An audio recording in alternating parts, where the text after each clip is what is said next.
Farmacia viitorului pentru mine este un mediu profesional în care serviciile farmaceutice sunt valorificate și experții lucrează la oaltă pentru un singur scop comun, pentru binele pacientului. Experții mă refer la farmaciști cât și la asistenții de farmacie. Un bun farmacist, din punctul meu de vedere, este un om empatic, înțelege foarte bine dorințele pacientului, nevoile lui și încearcă cât mai mult să-i ofere ajutorul de care el are nevoie.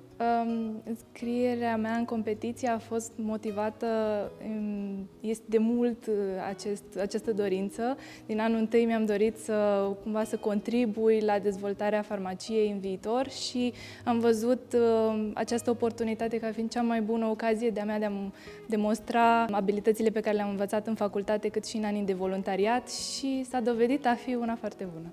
Am văzut cum conceptele pe care le-a prezentat doamna farmacist în acel webinar le-am putut folosi foarte ușor în practica de specialitate din vară. Tema mea a fost despre teste de spirometrie. Din practica de specialitate din vară mi-am dat seama că astmul are o mare incidență în România și am văzut că nu este găsită o soluție sau o metodă de prevenire a acestui astm și atunci testele de spirometrie văzute în America, dar și în Europa s-au dovedit foarte utile în depistarea precoce a acestuia și atunci pentru oamenii peste 40 de ani și fumători ar fi o alternativă foarte bună și o posibilitate bună de a merge la medic mai devreme și de a preveni complicațiile astmului.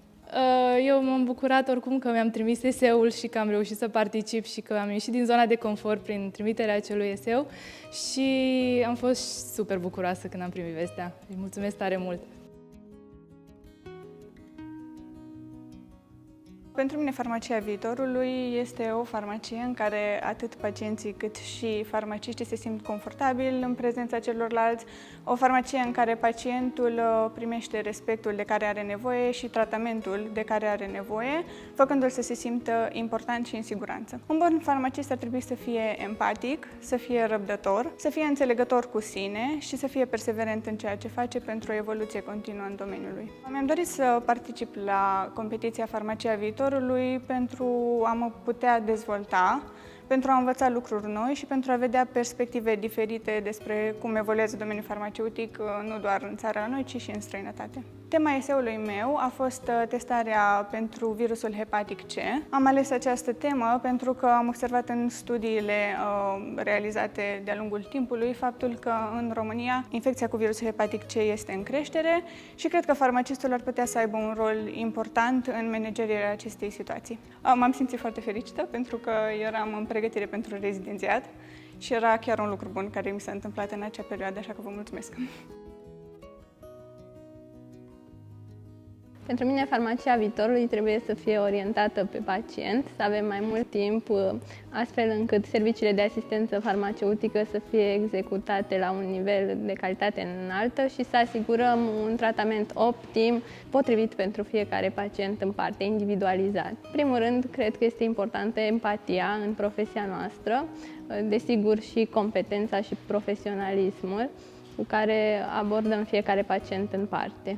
Mi s-a părut un proiect interesant, mi s-a pus o provocare prin care să ni se testeze viziunea, cum am vedea noi farmacia în viitor, ce ar trebui îmbunătățit, cum am vedea serviciile farmaceutice, ce ar putea fi adus în plus. Și mi s-a părut interesant că ne-am putut exprima pe un plan destul de larg și bine pus la punct, așa pe pași, viziunea noastră despre conceptul de farmacie a viitorului. Tema eseului meu a fost asistența farmaceutică.